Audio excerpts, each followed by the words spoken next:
1977ஆம் ஆண்டு தமிழ்நாட்டு முதலமைச்சராக எம்ஜிஆர் அவர்கள் பொறுப்பேற்ற ஒரு மாதத்தில் தி ஹிந்து ஆங்கில நாளேடு கட்டுரை ஒன்றை எழுதி வெளியிட்டிருந்தது.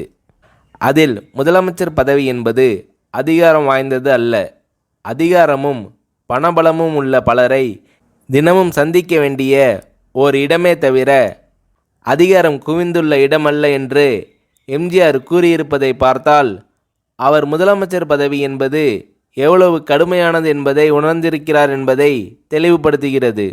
தம்மை முதலமைச்சர் பதவியில் அமர்த்திய மக்கள் சக்தியே தமக்கு எல்லாவிதமான எதிர்ப்புகளிலிருந்தும் கை கொடுக்கும் என்று எதிர்பார்க்கிறார்.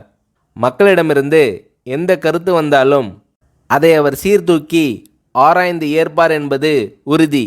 நல்ல உடல் ஆரோக்கியத்துடன் இருக்கும் எம்ஜிஆர் அவர்கள் உற்சாகத்துடன் ஏழை மக்களின் வாழ்வை முன்னேற்ற முடியும் என்ற நம்பிக்கையில் இருக்கிறார் என்று குறிப்பிடப்பட்டிருந்தது.